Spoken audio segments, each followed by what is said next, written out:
कांग्रेस के वरिष्ठ नेता टीएस सिंहदेव को तमिलनाडु और पुडुचेरी में बड़ी जिम्मेदारी दी गई। उन्हें दोनों राज्यों में बने स्क्रीनिंग कमेटी का अध्यक्ष बनाया गया है। न्यूज 24 मध्य प्रदेश छत्तीसगढ़ से बातचीत में सिंहदेव ने कहा कि यह छत्तीसगढ़ और पार्टी के लिए एक और महत्वपूर्ण मौका है। सुनिए। टीएस बाबा को एक बड़ी जिम्मेदारी मिली है, पांडुचेरी और तमिलनाडु की एक बड़ी जिम्मेदारी मिली है। सर, कैसे देखते हैं इस बड़ी जिम्मेदारी को और क्या अब अनुभव वहाँ काम आएगा?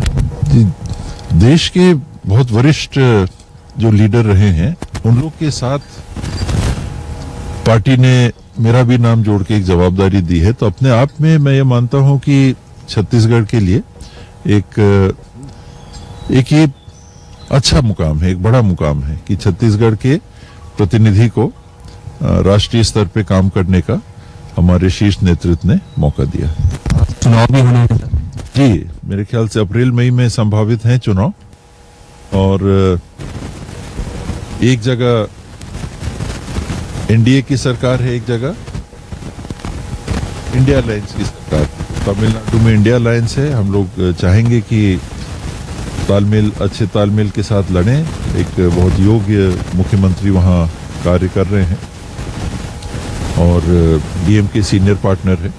उनके साथ कांग्रेस और बाकी अलाइज जो हैं वो मिलकर चुनाव लड़ें और पुनः जीतें। छत्तीसगढ़ में इन दिनों बीजेपी की सरकार है, तो ऐसे कौन से डेवलप कार्य को आप वहां बताएंगे अगर जाएंगे?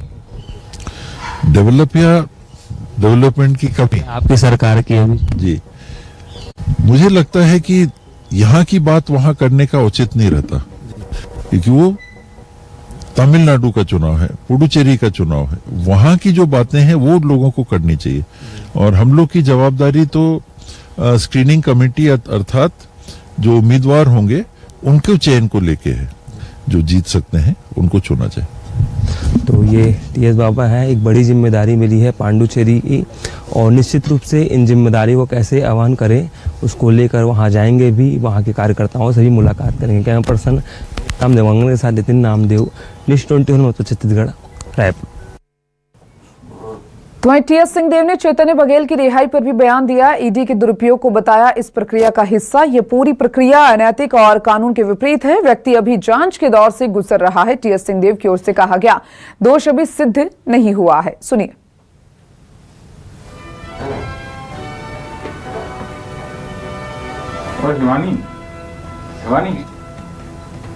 का दुरुपयोग करके, उपयोग करके लोगों को दोष सिद्ध होने के पहले सजा देने की, ये पूरी प्रक्रिया ही अनैतिक है, एक तरह से कानून के दायरे के बाहर है और कभी होनी नहीं चाहिए। हम देश में ये मानते हैं कि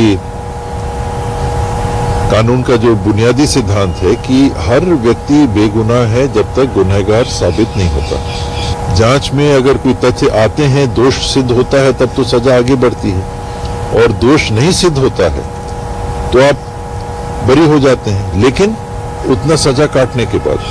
तो ये जो कार्रवाइयां जिस तरीके से की जा रही हैं, ये न्याय के सिद्धांत के पूरी तरह विपरीत है। जो गलती करते हैं निश्चित रूप से उनको सजा होनी चाहिए, कानून के प्रावधानों के अनुसार सजा होनी चाहिए।